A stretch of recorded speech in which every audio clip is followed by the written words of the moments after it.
The ambassador will welcome us, or welcome you, to this beautiful building of ours.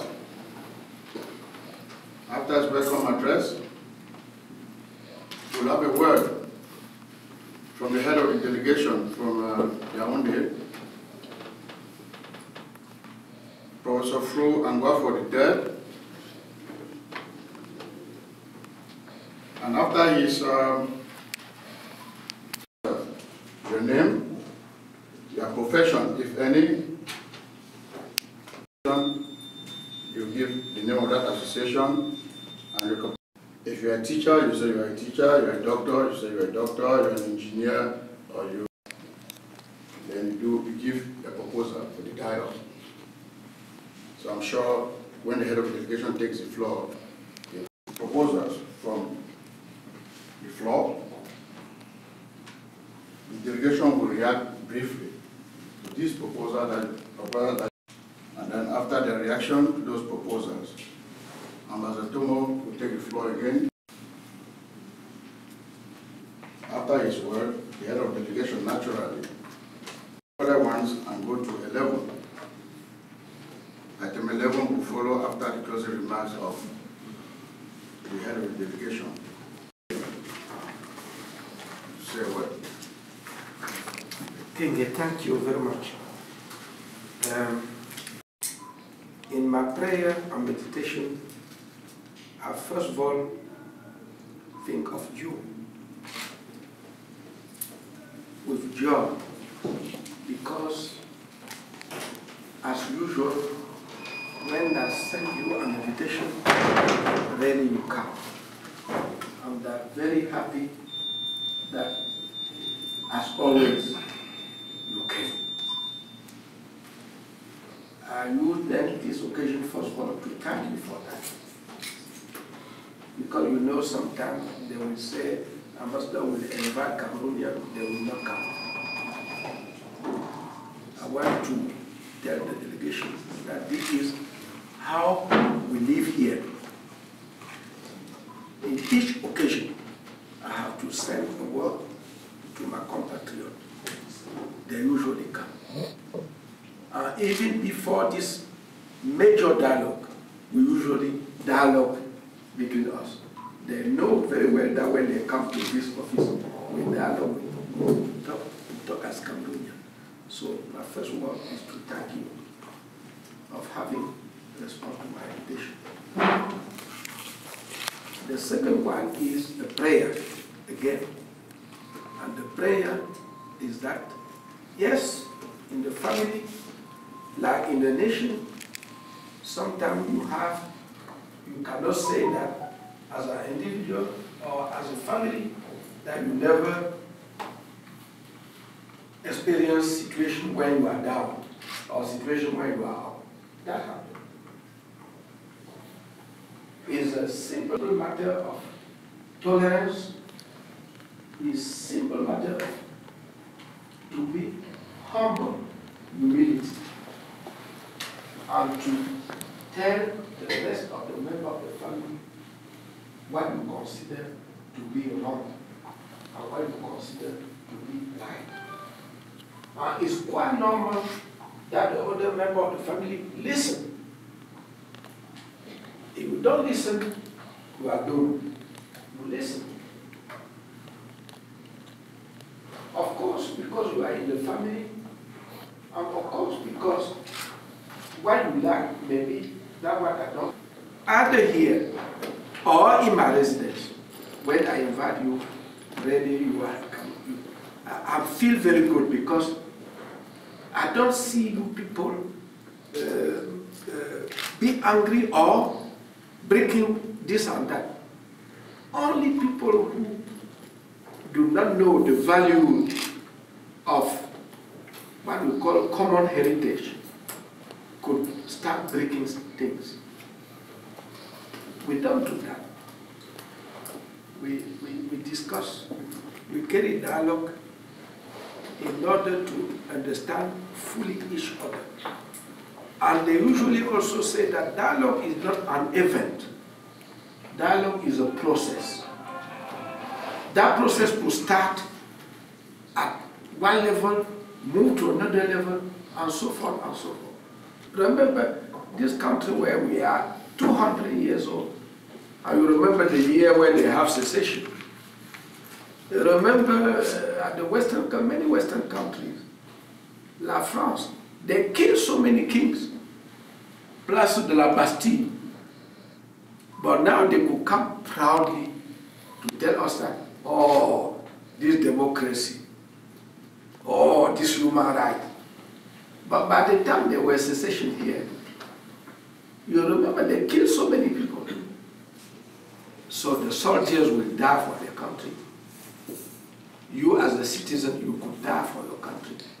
But when a moment of joy is there, please whine also for your country. And our mother will, after whining and dying, they will build our country because they are the ones who build us birth. They will build our country. And it's time for me to invite Professor Fru Angwafo III, head of this delegation, to tell us a bit why they are here and what they expect from us as Cameroonians abroad in New York. Thank you, Professor. The United Nations,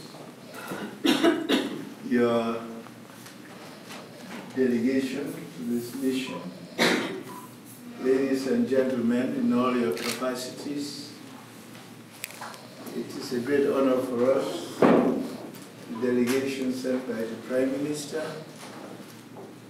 to, in consultation, as a prelude to the major national dialogue of 30th September 2019. As you all know, this is a watershed moment, a turning point in our nation. We thank you for coming. We want you to tell those who could not be here because of the many different reasons that life offers, that in the process of nation building, and no one could have said it more ably than our ambassador, we come here to be counted. numbers count, so quality does also. I will tell you what we have come to do, and I will tell you what we have come not to do. We have come essentially to listen. The second thing is we want to capture your voices, but also capture your written word. So if for any reason you feel today you have not expressed yourself as well and as sufficiently as you want to, remember and take this down, www.nationaldialogue.cm. On this website, you will have directives as to where we're going, what you need to do, and where you can send your contribution. We want also to take this opportunity to build bridges, to decrease the tension in our communities.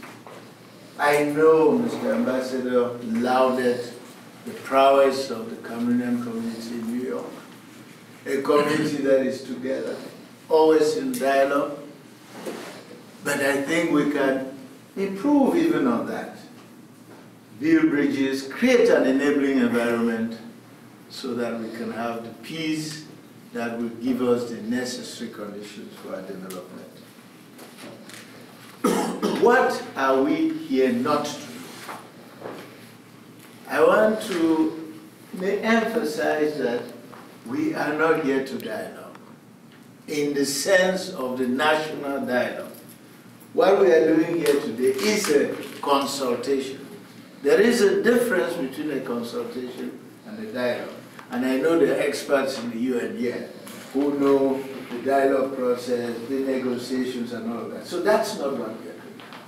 We are simply emissaries that are here to take the message.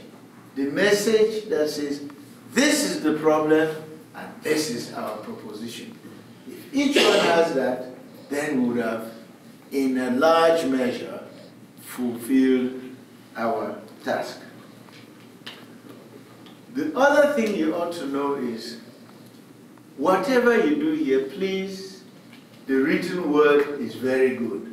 The ambassador talked of no longer using the verbal gong and to convey people to a meeting, using instruments of modern communication like the Android phone and all.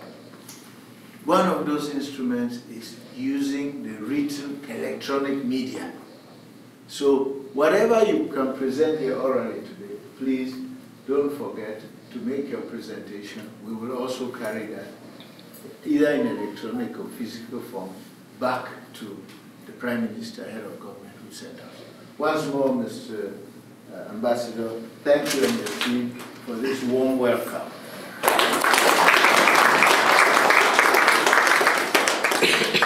We have a very powerful lady here, Professor Ufe Chinje Melo. I'm sure most of you know her. Yes. She has so many competencies, I won't go to tell you all of that, but she is, in America they call him the president of the University of Ngaoundé. In Cameroon, on one part they call her the rector of the University of Ngaoundé. In another world, she is the vice chancellor of the University of Ngaoundé. I just wanted to show you the diversity of Cameroonian expression. And to her right is Honorable Nde Assé Ndomo. There are two things I want you to know, it'll be important. He is a parliamentarian, but more importantly, he's the chair of the Economic Commission in the National Assembly. Okay. So I know here there are a lot of business-minded, financial gurus, businessmen. That's your man today and for many years to come. Amen. To my left is another well-known, and he should be introducing me. I'm not as known as he is. This is Honorable Mbela Moki Charles. Even I wanted to say the man you are. He is also an elected official, member of the Upper House of Parliament, a senator. And in a former life, he was the mayor of Boya. And you know what Boya stands for in our history and in our living together. So you can see the rich team that we have. So feel free, please, to address us in our various ways. And I am your servant. I'm called Fru Angwafo. I hope none of you fall sick here. Don't test my skills. I am a doctor.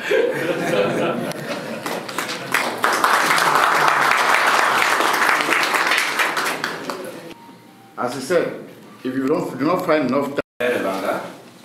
I'm a writer, bestseller in the United States of America. And je suggère présentement, pour qu'on puisse endiguer la crise que nous appelons aujourd'hui la crise anglophone, ma stratégie est simple, la révision constitutionnelle. Et ça va à quelques étapes, c'est très simple. Première chose, on élimine le poste de Premier ministre, on met le poste de vice-président. Il y aura un président et un vice-président. Le président, il y aura alternance, c'est-à-dire que 5 ans, c'est les francophones, 5 ans, c'est les anglophones. Ça, c'est comme ça. Et non renouvelable, c'est-à-dire que si c'est un francophone qui est au pouvoir, qui est élu président, il n'a que 5 ans. On ne renouvelle pas. Ça finit là. Et puis, ceux qui sont anglophones, qui veulent postuler au poste de président, seront vice-présidents, vont compétir pour vice-président. Et si c'est un anglophone qui est président, le vice-président doit nécessairement être un francophone.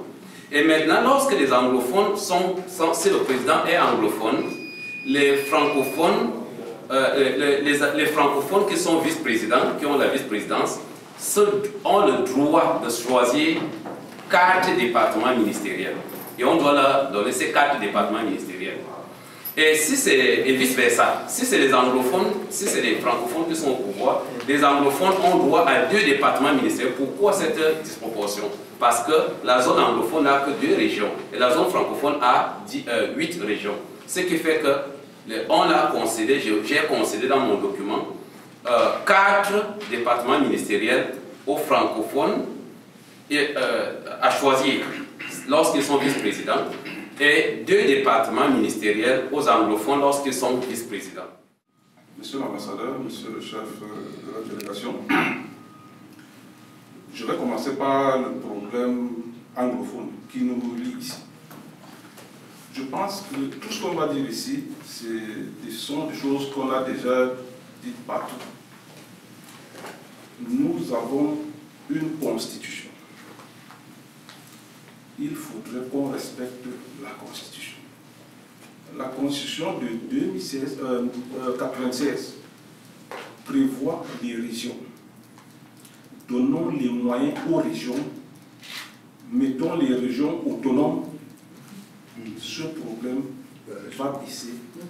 Puisqu'on ne veut pas entendre parler de fédéralisme. Donc, la constitution est là, les régions sont là. Les mêmes problèmes que les anglophones aujourd'hui. Moi, je suis originaire de la région de l'Est. On a les mêmes problèmes.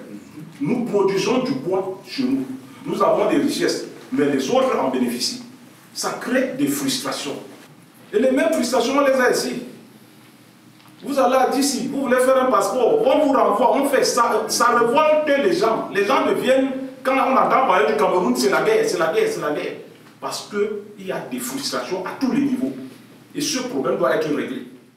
Bonsoir mesdames et messieurs, moi c'est Désiré Alain René. Je suis le vice-président du Rassemblement démocratique du peuple camerounais ici à New York. Mais je vais parler en tant que citoyen, pas en tant que représentant du parti ici. Le problème anglophone qui se pose aujourd'hui est un problème qui se situe au niveau de la mentalité. Il y a 2 mentalités qui s'opposent. Je vis aussi aux États-Unis par exemple. Je sais que la mentalité anglo-saxonne, c'est une mentalité qui ne voudrait pas l'État dans sa vie. Les citoyens, par exemple, américains ne voudraient pas que l'État s'ingère dans leur vie publique, dans leur vie privée. Alors, de la même façon que lorsque nous regardons n'est-ce pas, nos frères de la zone anglophone, ils ont une mentalité anglo-saxonne. Ils voudraient, n'est-ce pas, s'auto-gérer. Ils voudraient, n'est-ce pas, n'est-ce pas, des représentants de l'État qui proviennent, n'est-ce pas, de leur volonté. Un problème fondamental que nous avons ici, c'est un problème, n'est-ce pas, de renouvellement de passeport. Il y a nos frères camerounais qui n'ont pas de passeport depuis des années parce qu'ils ne sont pas en règle aux États-Unis.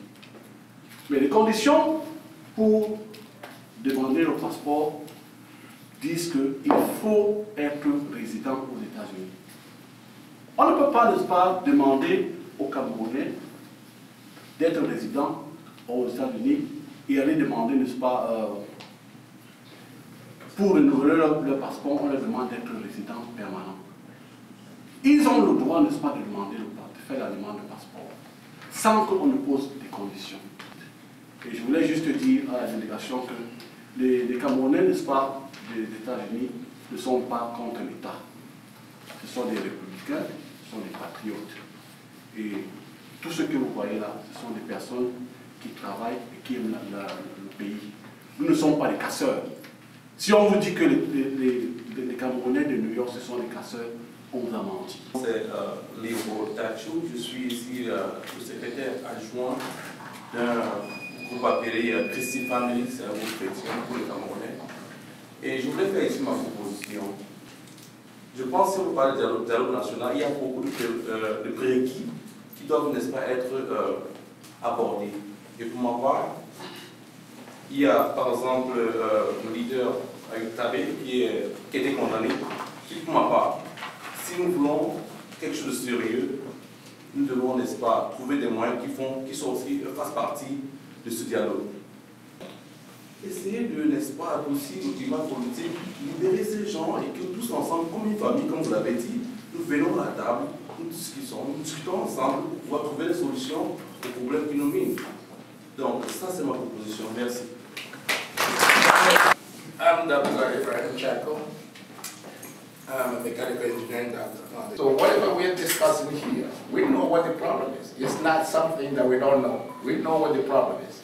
If we want to live in unity and diversity, let's make sure that we share, not just the suffering, or not but the wealth. And some people are mentioning the way we could use the government, the way we use it. The main problem when we started was the issue of the law, the common law and the French law. And I always ask myself, Canada is like us. How do they fix their own problem when it comes to law? Which law do they use in Canada? They have the Francophone and the Anglophone. So if we could just learn from their experience and see how they fix that issue with, because you cannot have one system and two systems of law. That's always going to be a problem. So that's one experience that we should look at, how did Canada deal with this issue with French and common law. Thank you very much. Thank you very much. Je m'appelle Angèle Loé. Je suis CNA, je travaille comme nurse assistant dans les hôpitaux.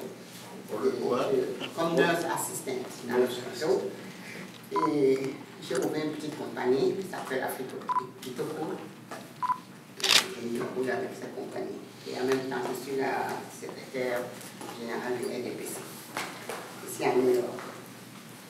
Je n'ai pas grand-chose à dire. C'est que je suis une Camerounaise fière de l'être. Et je n'ai pas très souvent été au Cameroun. Je suis un peu dehors, mais je suis la caractère camerounaise. Et sur la base de la logique, je comprends bien ce qui se passe au pays. Mais ce que je ne comprends pas, c'est qu'entre nous, Camerounais, on est complètement opposés. Je ne sais pas si c'est le moyen de communication qui est difficile. Les Camerounais s'entretuent sur Facebook, s'engueulent sur les réseaux sociaux. Quand on les écoute, on a l'impression qu'ils viennent de deux pays différents. On a l'impression qu'on ne vit pas dans le même pays.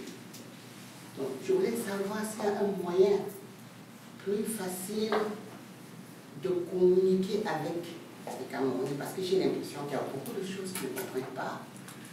Il y a beaucoup de choses les gens ne sont pas vraiment informés, et ils se tiennent sur les réseaux sociaux, ils disent n'importe quoi.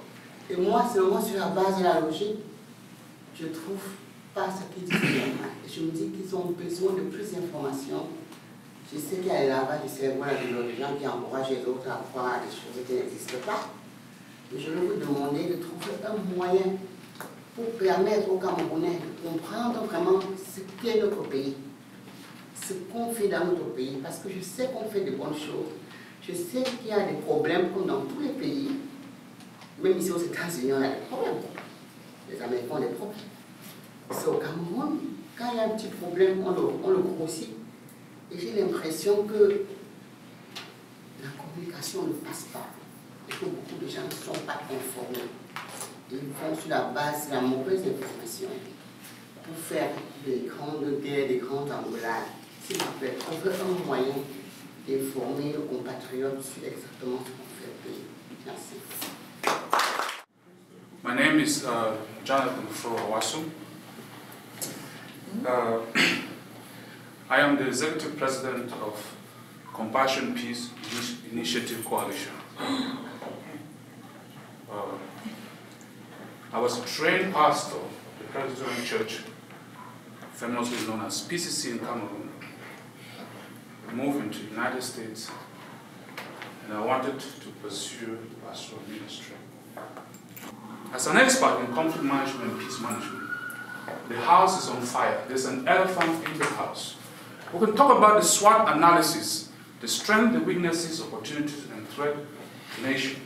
But I'm talking about women and children who are in the bushes and need food. We'll talk about humanitarian crisis right now. Government has a profound moral responsibility to provide peace, stability, safety, and security before you can even carry out any economic activity in the country. So if you look at it, where we are right now, there's no peace, there's no stability, there's total anarchy in Cameroon. The northwest and southwest region is ungovernable. So what we are addressing today, distinguished ladies and gentlemen, is how to respond to the severe humanitarian crisis in Cameroon right now. Before you can even talk about constitutional reform, you have to think about the young woman who was executed and buried alive, the mother and the children who are displaced internally at refugee camps. I want to thank our fellow brothers and sisters in Douala, Yaoundé, Bafoussam, and all of them for opening your homes and welcoming so many people from the Northwest. I think that once in a while something like this happens so that we can see that Cameroonians are not going to draw from the annals and the remnants of colonization. For those who live in the past is way in the past. Leave the past where it is. Let's look at what our generation and those of us today. Remember, in 1985, I was a young man when the New Deal Congress was founded in Bamenda by President Paul Biya when he was a young president, as young as you see on the picture. He talked about communal liberalism and moral rigor and moralization. Okay, there's moral decadence, there's corruption and all those things. And now where we are today, I can see a reenactment of that spirit of communal liberalism. Is this something that we are now, at this time, we need to take it to the next level? So I want to present to Professor Fro-Awasu our two documents which we have emailed earlier on. My name is Stephanie Vida. I'm an investor. I'm a youth activist at the UN, and I'm also a business person, really into business a lot. I heard about the event a couple hours ago, so I didn't really prepare a speech or anything. But I wanted to speak as a young Cameroonian. I first want people to stop saying that young people are the future. We are the present. We are here. And we are the people on the field, fighting, going to war. When we have the Cameroonian crisis, I don't call that the Northeast or the Northwest, Southwest, because it's a Cameroonian crisis. Those people come to talk to us, to give us those weapons so we can go and fight. So my solution proposition that I have for you today is to focus on youth empowerment. I think my brother made a point on that aspect. Through entrepreneurship, youth empowerment, through giving those opportunities to kids, so that when people come in Cameroon to use them, I don't want to get into politics. I say I'm a business person, I'm into action. But let's touch that small aspect. When people come into Cameroon to manipulate us so that we have in those situations now, they say no, we're busy growing our country. We're busy creating businesses. I was talking to my brother here a couple minutes ago, and I mentioned to him how hard it is to start a business in Cameroon. I have 3 businesses here in the US. It took me 15 minutes. I took my laptop, opened the website, registered the business, and that's it. In Cameroon, you have to move from minister to minister, go there, or Choco, like we said, just to open a business, knowing that that business will employ people on the field. That business will keep people busy and focused to grow the country. So that's about it. I don't want to take all the time, but that's my proposition. People might not connect the dot now, but that's one of the reasons why America is America today. America is literally lifted by business people.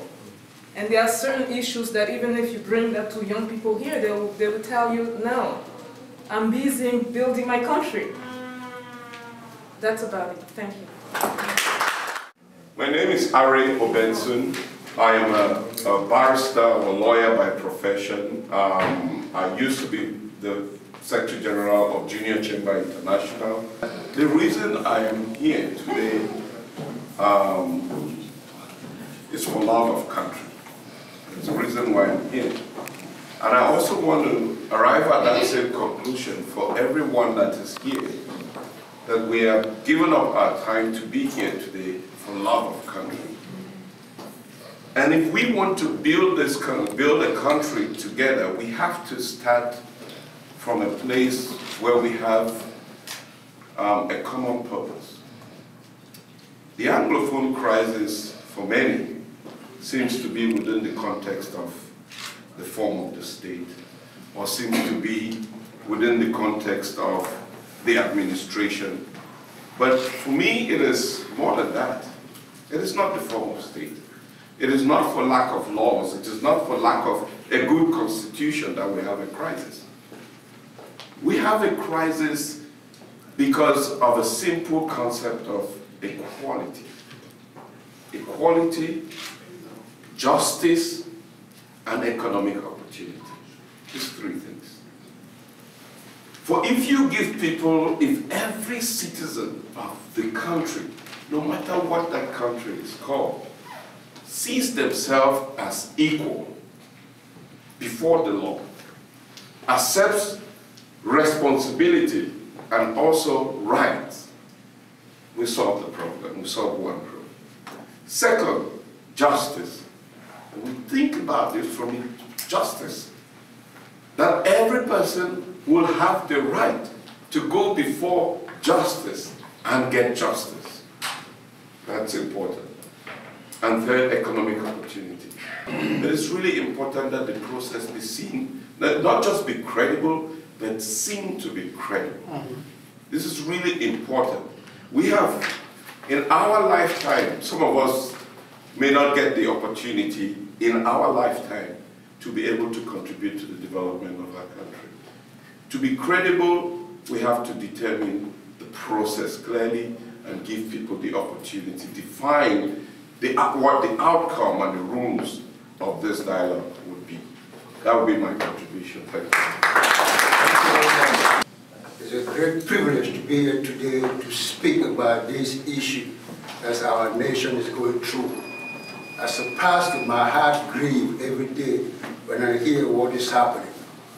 I've been a pastor in New York for 35 years. 16, I've never gone to Cameroon because of what I hear all the time. And then I was nominated as Brooklyn Ambassador and a consultant of one of the greatest cities in the world. Go along with a lot of smart people. But I want to tell you something. I've never seen any smart people than Cameroonians. I say this not because you're sitting down here. Your name, sir? Pastor Lobe. We need regionalization of the economic and social platform in Cameroon. Every region must have a budget that everybody knows. That $10 was given to the North, Southwest to do this, to do that for education, and this must be public. There has to be accountability. Now, you could ask any Americans, what is the strength of America? Is the economy. You cannot build a nation if that nation don't have a sound economic system. I think it's more important for me. The best gift I could give to you to go back is to pray for the peace for our nation. So I'm going to pray, Lord, I thank you for our nation, Cameroon. I thank you for the head of the delegations. I thank you for all my brethren who came. And I thank you for all this consultation going around the world. But let it be peace in Cameroon. May God bless Cameroon in Jesus' name. Let me hear every Christian say amen. Amen. Mon nom c'est Jérémy Fouyusa. Je suis directeur général de l'hôtel ici à New York, opérateur économique au Cameroun dans le secteur de l'avocat, The Assemblage. Opérateur économique dans le secteur de l'avocat au Cameroun et directeur général de APGS de Moufou, une académie sportive qui fait dans l'éducation et le sport.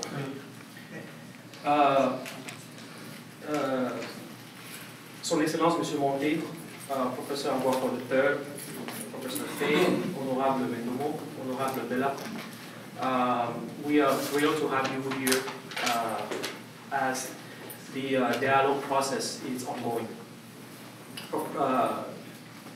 Mr. Monté, our father here in New York, in the United States, mentioned that dialogue is a process. Not only is a process, but it's an ongoing process. I want to emphasize on one critical aspect of the crisis that we have, which is marginalization. People have been marginalized or felt that they were marginalized in Cameroon. We have the same feeling in the diaspora. If you felt like the diaspora was critical and important enough for you to travel and listen to us, you have to make it easy for the diaspora to travel back home and contribute. Dual citizenship has to be effective and immediate, just like decentralization has to be effective and immediate. On ne peut pas continuer à avoir des enfants qui naissent à l'étranger, qui grandissent et qui n'ont pas l'amour du pays et qui n'ont pas goûté au patriotisme du pays. Marginalization leads to frustration, leads to isolation, and ultimately leads to radicalization. And that's what happened in Southwest and Northwest. Mayor Mela cannot say otherwise. My name is Jean-Victor Nkolo. I have been working with the United Nations for 26 years. I served in 10 peacekeeping operations, and I served 3 times as spokesperson for the President of the General Assembly. Our country is blessed, and I have evidence that what is happening today in our country is a plot masterminded by people who want to use some of our weaknesses. My children don't speak a word of French. What do I tell them? Somebody tells me. Sometimes leadership matters. I've never seen Cameroonians in New York fighting. Maybe there is something against. We have disagreements, but we don't fight. So I think of the potential that our country has.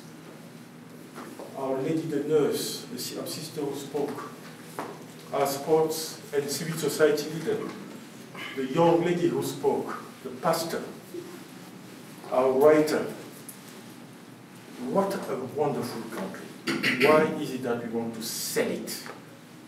And I will show to those who dare to give me the opportunity to listen that our country almost could have been solved. And we are fighting a war we don't even know where that war is coming from. My children don't speak French, they only speak English.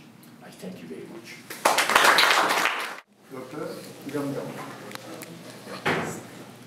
J'ai constitué au Cameroun pendant 12 ans. Lorsque peut-être on peut insulter ce vieux-là, c'est parce qu'il n'a pas des hommes forts autour de lui. Il n'a pas des hommes forts autour de lui. Et s'il avait des hommes vraiment forts, honnêtes, le Cameroun devait être droit. Alors, on parle du dialogue national inclusif. J'ai peur que ça soit biaisé, comme à la tripartite. Il va falloir que, après les solutions, qu'il y ait une commission de suivi pour que ça aille à l'Assemblée et les représentants votent. Mais tant que cela ne sera pas fait, peut-être, les commerçants vont toujours utiliser et mettre là-bas, au tiroir. On a tout un gouvernement au niveau de la prison. C'est parce qu'il y a l'inertie, c'est parce qu'il y a la corruption. Mais c'est bien beau de les mettre en prison. Après, il y a quoi? Il faut maintenant retirer l'argent que ces gens-là ont pris. Et je m'adresse au président de la République. Il a un âge maintenant qu'on tape le poing sur la table, il décide. Il n'a plus rien à perdre, rien à gagner. Il doit arranger le Cameroun. Il doit arranger le Cameroun. Ça, c'est un droit. Il ne faut pas qu'il laisse le Cameroun dans le désordre. Parce qu'il a l'âge de décider. Il a l'âge de décider. Il faut qu'il laisse un Cameroun droit. Je vous remercie. Douanier, dans l'État de New Jersey. Je suis technicien de profession et je suis opérateur économique au Cameroun. Le Cameroun, c'était un pays de 10 régions. Et sur les 10 régions, les 10 régions doivent être autonomes. C'est-à-dire, je veux élire mon gouverneur. Je veux élire mon maire. Et dans chaque région, nous avons notre, comme ici aux États-Unis, l'État de New Jersey, nous avons notre gouvernement. Ça crée du travail. Tu ne trouves pas de travail à Yaoundé, va dans ta région. Ou essaie de faire quelque chose dans ta région pour grandir et revenir à Yaoundé. Et le Cameroun va se développer comme des moucherons. Vous mettez la couverture et le dessus est sale. La saleté va encore jaillir. Je veux dire quoi ceci? Pour réparer le pays, il y a les gens qui sont enfermés pour les raisons d'avoir parlé, pour des raisons d'avoir marché. Il faut libérer, il faut nettoyer, il faut les libérer. Et puis on s'assoit à table et parler. Ça va apaiser la condition des cœurs des gens au Cameroun. Je suis Anastasie Ngamougou, de la région du Sud. Et je voudrais apporter ma petite contribution. Je tiens déjà à remercier l'honorable et toute sa délégation pour ce temps que vous nous accordez sous hautes instructions de M. le Premier ministre. Ma suggestion, c'est que même après le dialogue national, il est très important que la haute hiérarchie puisse organiser de telles puisse nous donner de telles occasions. Comme vous avez constaté, vous êtes peut-être venu pour une mission déterminée, mais il y a plus d'un problème. Ce n'est pas seulement la crise anglophone. Vous avez énuméré pas mal de problèmes. Encore, mon message au chef de l'État, c'est de nous donner d'autres opportunités pour nous exprimer, que ce soit au pays ou alors au niveau de la diaspora. Je vous remercie. Félix et Bouzé Chandra. Les gens ont presque tout dit sur les points dont je vais intervenir. Je vais toucher les points qui fussent sur la diaspora. Pourquoi pas rendre la douane au bon niveau pour qu'on dédouane 1000 voitures par mois que les dédouaniers 100? L'État fait plus d'argent. Et ça apporte, c'est ce qui encourage la corruption. Le problème aussi qui nous dérange ici à New York, nous avons un problème de consulat. Très important. Plus de 3 fois déjà, mon passeport est venu de Washington. Le jour que je voyage à 16 h, alors que j'ai mon voyage à 20 h. Quand j'ai annulé, j'ai dit, bon, c'est bon, le passeport n'est pas venu. Finalement, ça se présente. C'est là où je prends le taxi pour aller à l'aéroport. New York, c'est quand même une grande ville. Nous avons besoin d'un consulat à New York. Donc, beaucoup de choses ont été dites. Je ne vais pas être trop franc. Bon. Merci.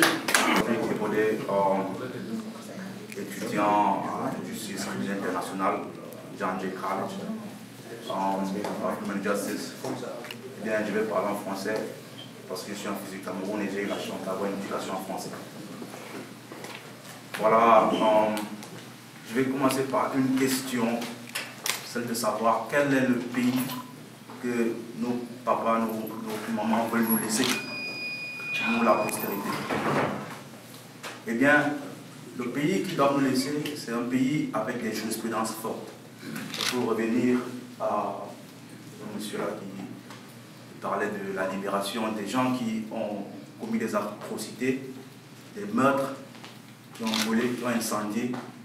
Et bien voilà, nous sommes un jeune État qui veut jeter comme ça les jalons de sa solidité. Et nous devons absolument permettre à ce que nous, la postérité, ayons une jurisprudence forte, une histoire qui va nous servir de référentiel demain. Donc, des gens qui ont commis des actes contre l'État doivent rendre gorge, doivent répondre devant la justice. C'est vrai que nous sommes dans un climat un peu délétère, mais nous sommes un État qui songe à être un État fort. Dans ce dialogue-là, j'aimerais apporter une contribution sur cette constitution-là, qui, pour moi, est juste en un seul point. Ça veut dire quoi? Ça veut dire redonner à la commune d'en bas le pouvoir. C'est la commune d'en bas qui a besoin de pouvoir. Ça veut dire qu'elle a besoin d'élire ses représentants. Et il y a un monsieur qui a dit quelque chose d'intéressant, plus haut que j'ai noté. Je pense que c'était monsieur le pasteur qui a dit que nous devons autonomiser nos régions avec des budgets connus et élire des représentants qui seront directement comptables devant leur population et non devant l'État. Donc, je vais finir avec une autre. Nous tous ici, nous aimons notre pays. Quelqu'un a dit hier, le monde appartient aux patriotes. Ce seront des patriotes. Aimons notre pays. Merci. Je me nomme Louis Fouda, Register Nurse à New York et patriarche de Betty de New York.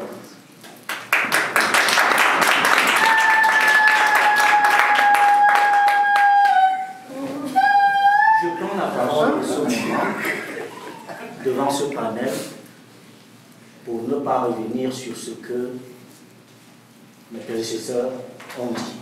Je voudrais condamner ceux de nos compatriotes de la diaspora qui, en ce moment aussi brûlant et crucial, continue à envoyer des messages de haine, continue à envoyer les compatriotes les uns contre les autres, continue à envoyer les patriotes à s'entretuer. Je dis non, ça ne va pas. Et c'est ce qui noircit même l'image de la diaspora. Parce que là, tout le monde est confondu. On se retrouve dans cette masse. Au niveau de la diaspora, je voudrais qu'on nous facilite des choses au pays. Parce que lorsque vous voulez investir au Cameroun, il y a tellement de blocages à tous les niveaux, si bien que vous êtes découragé et vous vous éloignez de vos projets. Nous voulons que l'État nous facilite les choses. J'ai lu dans un article dernièrement où le ministère des Relations extérieures disait qu'il allait accorder des subventions à la diaspora de la France. J'ai dit, mais la diaspora, elle n'existe pas qu'en France. La diaspora, c'est partout. Est-ce qu'on ne pourrait pas aussi accorder ces subventions-là à toutes les autres personnes des différents pays de la diaspora? Alors, quand il y a quelque chose, quand il y en a pour un, il faut qu'il y ait pour deux, il faut qu'il y ait pour trois. Essayons à tous les niveaux de faire preuve d'égalité et de justice. Et comme le disait mon frère Jérémy tout à l'heure, c'est ce qui crée des frustrations et des radicalisations. Facilitons les choses à tous les niveaux. Je vous remercie. I'm an investment banker. I live and work here in Europe. As a matter of fact, I just live around the corner. So when somebody sent me this stuff, I decided to come. Usually, I would not be in a forum like this. I'm just being very honest. Politics is not something that I enjoy. So usually, I would not be here. I've lived in this country for 20 years, and I work very hard and I earn my money. And I know a lot of things are happening in Cameroon. So if I'm here, then it means it's something very serious. It's something very personal to me. So I'm going to talk real quick, just 4 quick points. The Anglophone problem, yes, there is an Anglophone problem. And what is it? The brother that spoke here said it clearly. The number one thing is economic anxiety. This is my personal opinion, and I believe this strongly. If the economic condition in Cameroon was solid and good, there would not be an Anglophone problem. No.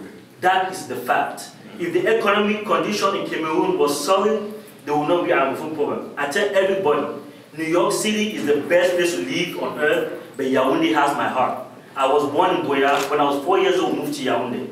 I love Yaoundé with all my heart. So I know, and I remember with my mom, when I was growing up as a little kid, and at that time it didn't make any sense to me. My mom would always complain. She would come up from the ministry and say, oh, they treated me like this because I'm an Anglophone. And at the time as a little boy, I didn't understand. Because I'll go out and I'll play football with my Anglophone friends. Antoine Yovin, j'ai eu le privilège déjà de du peuple. Et certainement, Madame la Présidente de l'Université de Ngaoundéré, c'est un gros avantage pour nous de prendre la parole ici. Mais je vais m'exprimer en 2 points. En réalité, si on parle de grand débat national, on doit parler aussi du grand pardon national. Je me suis présenté ce jour en vous disant que j'étais très apolitique. C'est-à-dire que je n'ai jamais été dans le RDPC. Mon père était de l'UPCI, ils en sont morts. Ma mère Betty était du RDPC. Je n'ai jamais milité dans un parti politique. Mais je supporte des institutions en place selon les sacros saints principes. Alors, donc, ce qu'il faut faire de manière pratique pour qu'il y ait la paix au Cameroun maintenant, tel que j'observe à distance, YouTube, Facebook, WhatsApp et tous les réseaux sociaux, c'est de libérer ceux qui sont dans les prisons, sans être politicien. Je ne sais pas ce qui se passe dans les affaires du RDPC, de l'UPC et des autres PC. Donc, mais ce que je vous dis, c'est que si vous libérez Ayoub Tabé, vous allez diminuer le degré de frustration de certaines personnes. Le Cameroun même va chanter vos louanges si vous le faites. Si vous libérez Kamto, malgré qu'il a, selon ce qu'on dit, il a des groupes, des milices qui cassent les ambassades, et que vous lui accordez ce pardon, vous lui pardonnez, j'ai la certitude, la ferme certitude que le Cameroun sera content et va chanter vos louanges. s'il vous plaît, faites-le libérer ces gens, libérer. Et s'il y a même lieu de libérer même certains prisonniers qui n'ont même pas donné l'argent, parce qu'ils ont volé l'argent qu'on n'a jamais vu au Cameroun. À quoi ça sert de les garder à Kondengui? S'ils ont pris l'argent du pays, vous savez qu'ils ont pris l'argent du pays. Et maintenant, cet argent n'est jamais rentré dans le trésor public. Pourquoi les garder? C'est toujours les frustrations, parce que ces gens ont derrière eux des états-majors. Ils ont derrière eux des états-majors qui sont ici parmi nous. Et qui sont dans le monde, en France, partout dans le monde. Et vous êtes des hommes réfléchis, des hommes intelligents. Et le Cameroun, c'est un grand pays. Nous le savons partout. Malheureusement, nous allons d'une extrémité à une autre. Nous sommes des champions pour ce qui est bien et nous sommes des champions pour ce qui est mauvais. Donc nous allons d'une extrémité à une autre. Je vous en prie, c'est ma suggestion et je termine par là. Dites au président de la République, dites au Premier ministre que s'il libère ces deux grands prisonniers-là, celui qui se dit président élu et puis celui qui a organisé les ambassoniens, si vous les libérez, j'ai la certitude que le Cameroun va aller bien. Merci. Je m'appelle Gertrude Langa. Je prends la parole pour contribuer au problème de la crise anglophone. Alors voilà un grand problème que nous avons au Cameroun, l'accès aux soins de santé. C'est très sérieux. J'ai des membres de famille qu'on a chassés de l'hôpital parce qu'ils n'ont pas pu payer une ordonnance et on leur a demandé de libérer nos lits d'hôpital parce que vous occupez le lit, le médecin lui a dit que vous occupez le lit inutilement, sortez madame. Et c'était une femme enceinte, ça m'a fait très mal. Pourquoi le système camerounais ne peut pas créer, donner accès à la santé, ne serait-ce que la santé primaire à tous les Camerounais comme ça se passe ailleurs? Ce serait au moins les soins de base. Ici, par exemple, quand une femme est enceinte, quand elle arrive à l'hôpital, on fait le test de grossesse, dès qu'on se rend compte qu'elle est enceinte, tout de suite on la prend en charge. On ne voudrait pas savoir si elle a de l'argent ou pas. Vous voyez comment un système défend sa progéniture. Bonsoir, excellent monsieur l'ambassadeur. Je parle aujourd'hui au nom, je suis Pauline Onamel, je suis infirmière pédiatre.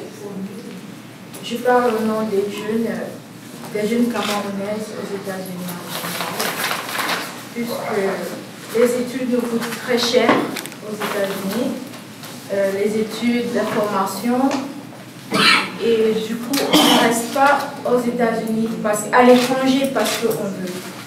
On vient à l'étranger pour étudier, faire des formations et rentrer dans notre pays. Mais quand on analyse le salaire et la façon dont on traite les gens, les élèves, les étudiants du Cameroun et les gens qui ont étudié à l'étranger, ça nous décourage du coup. On préfère rester à l'étranger. Donc, si les dirigeants de notre beau pays peuvent faire quelque chose, la différence entre les élèves, les étudiants de l'étranger et les étudiants de l'extérieur, je n'ai pas grand-chose à dire. Merci. Moi, je m'appelle Boucher du Napoléon. Je suis un traditionnaliste, malgré que je suis venu aujourd'hui de cette manière s'y mettre. La première des choses que je veux demander, au nom de la culture, au nom de la paix, au nom de nos ancêtres, au nom du Cameroun même, s'il vous plaît, Monsieur le Président, avec toute sa communauté, libérez tout le monde pour commencer un nouveau Cameroun, pour mettre la paix au Cameroun, pour faire ce que tout le monde soit content, la guerre, arrêter la guerre. Oh Président, quitter le poste étant prêt. Moi, je suis quelqu'un qui supporte le Cameroun, j'aime les gens. Donc, Monsieur le Président, pardon, avec toute l'équipe, libérez tout le monde. Partez du pouvoir étant comme un héros. Parce que si vous continuez comme ça, là, vous êtes la seule personne qui doit changer ça. S'il vous plaît. Donc, c'est vraiment ce que j'insiste beaucoup. Libérer tout le monde. Il est vrai que les gens ils ont commis des erreurs, ils ont fait des trucs, mais nous sommes tous humains. Il n'y a personne qui est grand que l'autre. Nous sommes tous au même niveau. Et nous allons tous partir. Donc, vraiment, pour cette fin, oh président, mon beau pays, oh président, qui a laissé tout le monde.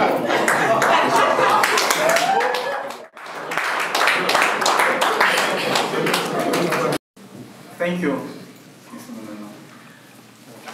Mr. Professor Fuan Wafo and your delegation, Your Excellency, Mr. Ambassador. Thank you for having us today. My name is Makinda Jr. I am a Cameroonian and a social entrepreneur. It's very difficult to sometimes introduce myself. Le Cameroun a de très belles institutions. Nous avons de très beaux textes, lois et règlements. On a un problème majeur au Cameroun. C'est un problème individuel de mentalité. Le patriotisme. Je suis de ceux qui pensent que il faut, avant de demander ce que le Cameroun a fait pour toi, il faut demander ce que toi tu as fait pour le Cameroun. Si chaque Camerounais à son poste de responsabilité faisait ce qu'il doit faire de manière convenable, c'est que nous n'avons pas de crise anglophone aujourd'hui. Parce que la décentralisation existe déjà sur le papier. Il y a tout un ministère depuis longtemps.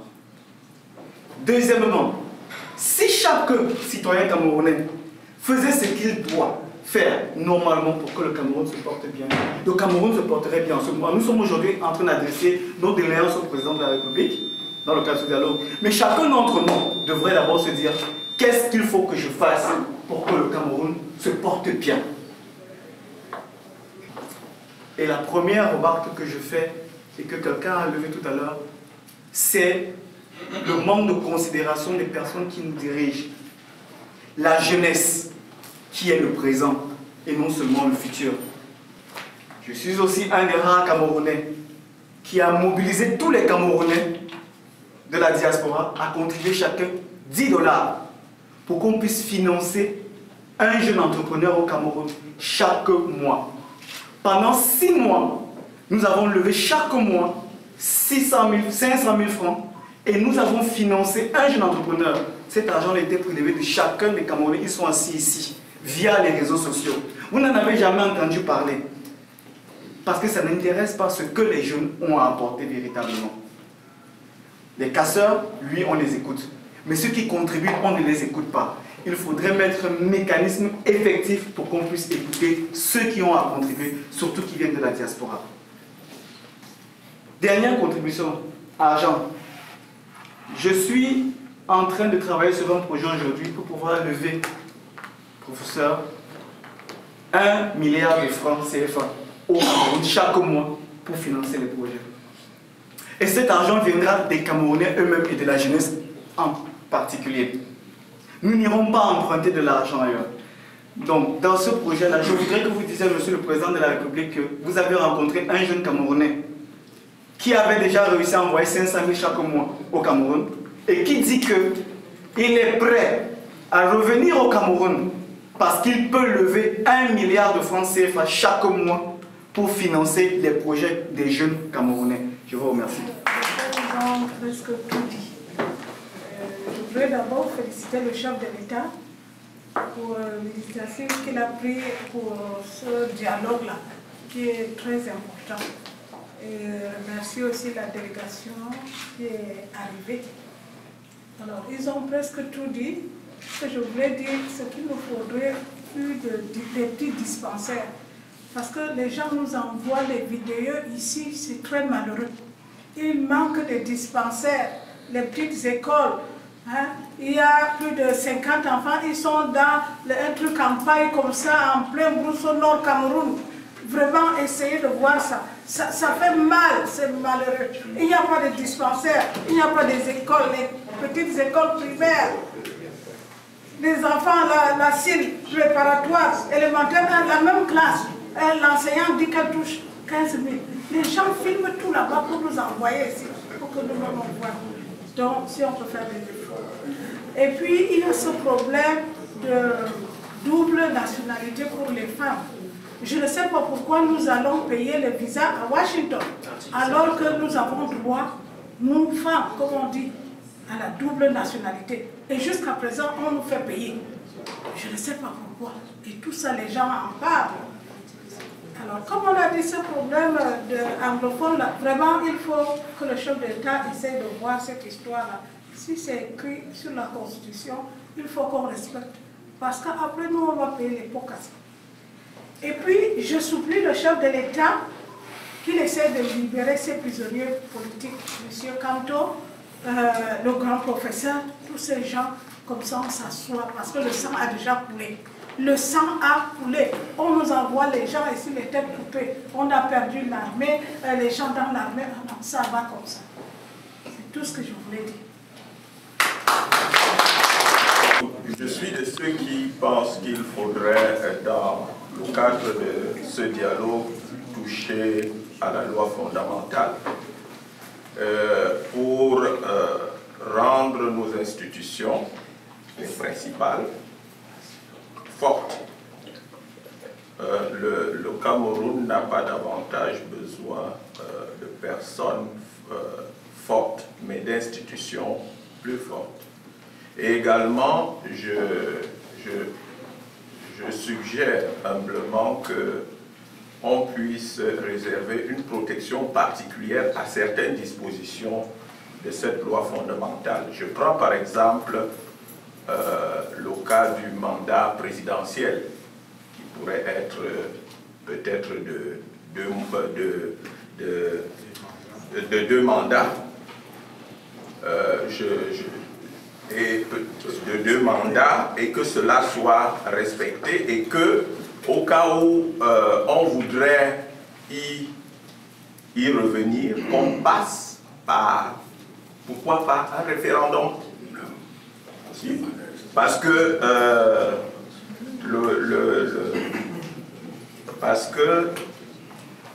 le pouvoir est exercé au nom du peuple camerounais, et le peuple camerounais pourrait être consulté pour certaines questions particulières.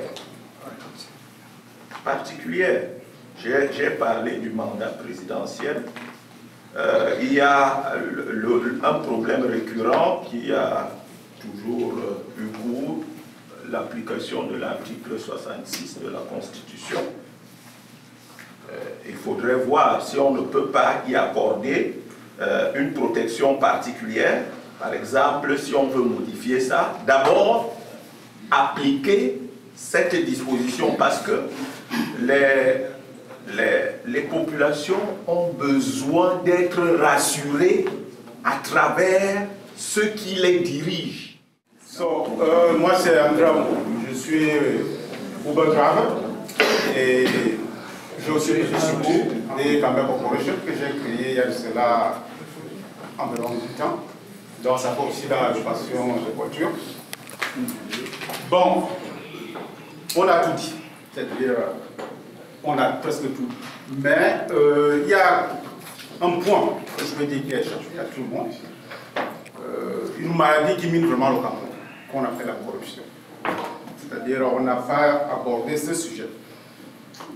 Je comprends que il y a la crise économique au Cameroun, ça c'est vrai. Mais cette crise économique a fait de telle sorte que les Camerounais ont perdu la foi chrétienne. De telle manière que cette corruption, pour la guérir, selon moi, elle est, c'est-à-dire c'est un peu difficile, mais on peut y aller avec un peu de volonté. Si, n'est-ce pas, l'État peut mettre en place un système informatique, de telle manière que tout ce qu'on écrit à Romain là ne devrait plus exister. Si jamais on met un système informatique en place comme ici, ou même quand vous partez au supermarché, on vous donne un reçu informatisé et il est possible de falsifier ce reçu, je crois qu'on va résoudre beaucoup de problèmes au Cameroun. Mais si ce n'est pas opérationnel, franchement, qu'on essaie de mettre un système informatisé au Cameroun, du plus petit office au plus grand. C'était ma petite contribution. Merci. They've contributed in their own way, without missing words, and I want to say they were very honest. Merci, monsieur le chef de la délégation. Merci la parole. Monsieur l'ambassadeur, distingué diplomate de l'ambassade, chers compatriotes, frères et sœurs, c'est un réel privilège pour moi de prendre la parole aujourd'hui devant vous. Je ne puis me représenter une fois de plus, comme il vous l'a dit. Je suis député à l'Assemblée nationale depuis près de 18 ans aujourd'hui. J'ai 3 mandats et 2 prorogations. Et membre de la commission des finances pendant 13 ans et président de la commission des affaires économiques depuis 5 ans. Disons que c'est un réel plaisir pour nous d'accomplir cette noble tâche, de vous écouter, d'enregistrer ce que vous nous avez donné comme contribution. Comme il vient de le dire, le chef de la délégation, nous allons nous atteler à remettre cela tel que vous l'avez dit, sans virgule ni point manquant. Pour vous dire, vous avez vu comment est-ce qu'on s'est transformé en stéréotypiste que je vois très souvent à l'Assemblée nationale, rôle que nous n'assumons pas très souvent, nous les députés, mais à cause de la tâche qui nous a été confiée, nous nous sommes engagés à ne pas laisser un moindre détail dans vos contributions. Nous vous en remercions et c'est ce que nous sommes venus recueillir. En politique, il nous est toujours recommandé d'écouter beaucoup et de parler peu. C'est normal, parce que c'est ça notre rôle aussi, d'écouter et de transmettre, et de savoir défendre ce que demande notre peuple. C'est de ça qu'il s'agit. Si vous avez des gens qui sont vos avocats, je ne suis pas membre du gouvernement, pouvoir maintenant contredire ou dire quoi que ce soit, je suis député, donc je défends ce que vous dites. Donc je recueille et je transmettrai avec beaucoup d'insistance des points qui sont venus très récurrents, je peux vous le dire, et soyez-en rassurés parce que nous avons une façon de défendre aussi. Le problème de la double nationalité qui est revenu très souvent. Il y a une tâche véritable de tous les remous qui sont à l'étranger. Nous commençons à comprendre que c'est de là que vient vraiment l'aigreur de la diaspora. Nous allons également insister sur le respect des consuls et des chancelleries à l'extérieur pour que les Camerounais ne se retrouvent pas frustrés quand ils veulent entrer chez eux, c'est-à-dire dans les ambassades qui sont les leurs. Nous allons insister. Nous allons insister sur la plupart des sujets que vous avez abordés, que nous avons notés. Et soyez-en rassurés, nous allons les défendre bec et ongle. C'est tout ce que je peux vous promettre en tant que député et membre de cette délégation. Je vous remercie. I know, well, the ambassador commented it's the first time he's meeting me, but it's been a great pleasure listening to you. I'm sure you said some key words that touched me. Amongst them is, I'm informed essentially of New Yorkers, and this comment of, if you see something, say something. Yeah, I've heard all of you say something, because you see something, especially something that is not right. So I'm very grateful you all expressed yourselves, and that's what we came for. Certainly, we'll be taking back these contributions. But I mean, it's important to make a few points. You know, Cameroon, we need to be together. And I'm very pleased to get you dissociate yourself. I guess somebody said out of 50,000 out here, maybe in the US, 100 might be doing something, and it gives the impression because that everybody is part of it. Well, I guess it's the last person who laid emphasis on digitalization, social media, because we need to move on to different systems. Maybe in Cameroon, we're still in our old communication methods, which was raised here, which is a problem. We need to move on. There was this comment, even, as the president of the university, the computers, which the Minister of State, Minister of Higher Education brought, it's an initiative of the head of state. He has this higher education vision. Higher education vision is to digitalize the country. So the objective of starting with computers is just part of it. But the main focus is to render things digital.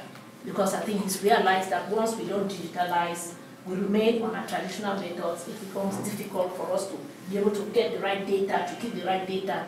And of course, the main thing is it's difficult to falsify. So, those are all the positive aspects which needs to be encouraged.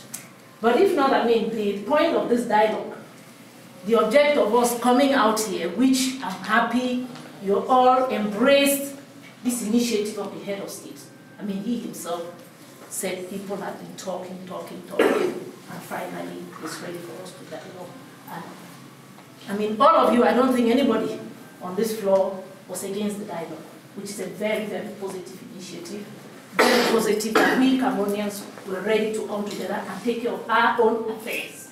The head of the delegation said I could give my email, whereby we could collect the data, because if you send the data on the national system, it will not be easy for us to be able to grab it. So I'll give my cards. Mr. Team Leader, our very respected team leader, when he introduced himself here at the beginning of our meeting, he made a statement that I should have introduced him. He has a character in him that allows him to always look so humble. That is the characteristic of a man who has love for people, love for community, love for his profession. This is the general manager of one of the largest medical institutions we have in the country. You may not have known that. But above all, he brings one of the largest kingdoms we have in the country, and very strategic to a man. I won't say that, Your Excellency, Mr. Minister, dear brothers and sisters, this evening has been a very special evening for me as a person. I have learned so much. My late father taught me that if you stop learning, then you should stop living. And that has been true this evening. But tonight, from a distant destination like New York, America, you have been able to highlight what you consider as pain and horror, and the sensitive nature of the problem, and how it came for the head of state to have decided that let us together, in a collegial manner, assemble the nation to put an end to this saga. Professor, thank you very much. And I was the first to be very happy due to the appreciation you gave after you have heard everybody here. I heard you saying that they have delivered the best. That's what you said. They have delivered the best. And that does not surprise me from the people of New York. And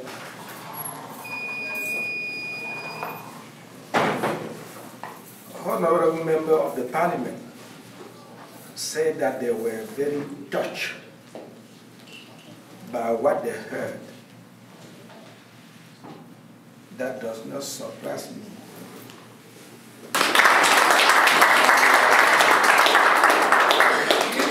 Thank you. I think we need to take a picture. Je remercie le chef de l'État pour l'engagement qu'il a pris pour ce débat national. Nous avions accueilli à New York la délégation qu'il a envoyée et ils sont satisfaits.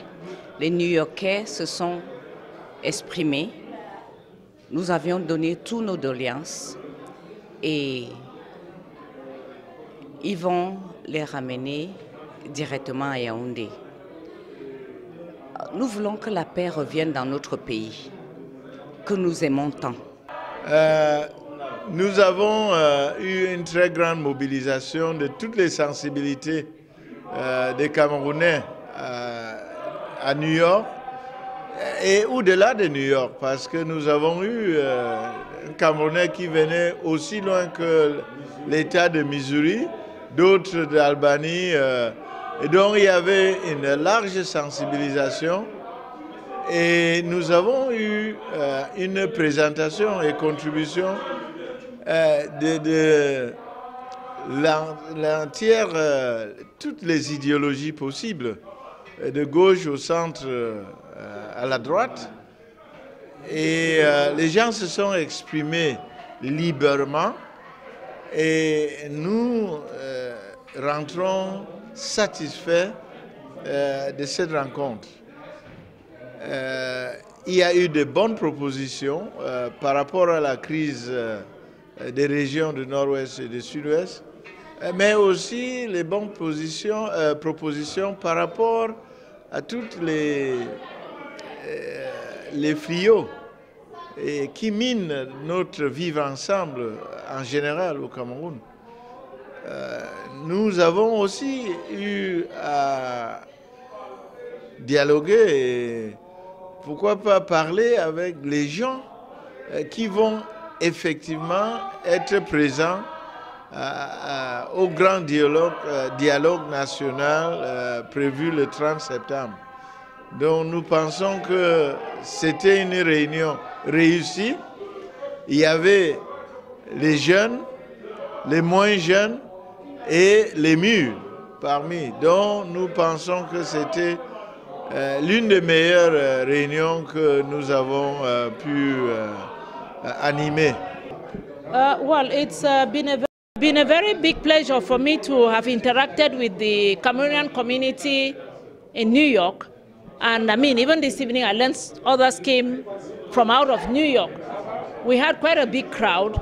And what encouraged me was the participation, the love, the patriotism, the love of the nation, the willingness of everybody to contribute in the dialogue, to solve the problems of Cameroon, even going beyond the Northwest, Southwest issues, to make sure Cameroon is united and stronger than what it is. I mean, all what we observed was, we've had a situation, we've had some crisis, but we feel it's very important to build on it, to be able to solve bigger problems and make Cameroon the country we want it to be. To be able to achieve that, we need to come together, we need to show love, we need to be patriotic, we need to work together. And what we've gathered today from the presentations of over 30 persons who had the chance to speak, I mean, it was a matter of how do we build the nation? How do we build Cameroon? We're collecting enough data, enough contributions from the diaspora to be able to take back home, to be part of the dialogue. And as the ambassador even said, it's a process. We don't expect that on the 4th everything would happen, but of course from the 4th we would have already planted the seeds of what would grow, of what will be able to transform, of the resolutions that will come out, how it will be implemented. And we're very convinced that the head of state meant business, because he talked about something historic, and we're convinced it's something historic. The Cameroonians in the diaspora, especially those around New York, has taken it as something historic, to use it, to build on it for a better Cameroon, and that's what we wish. De la communauté camerounaise de New York. Et tout s'est très bien déroulé. Les discussions étaient franches. Les membres de la délégation ont dû apprécier les différentes contributions qui ont été apportées et la délégation a promis de transmettre fidèlement les contributions de la communauté de New York au Premier ministre et au Président. Comme vous le savez, le Président lui-même avait dit que ces consultations pré-dialogue permettaient de trouver les différents points qui devraient inspirer le dialogue. Je pense que New York a abondamment alimenté ces propositions de nature à effectivement porter à la connaissance du Premier ministre et du Président quelles sont les préoccupations réelles de la diaspora ici.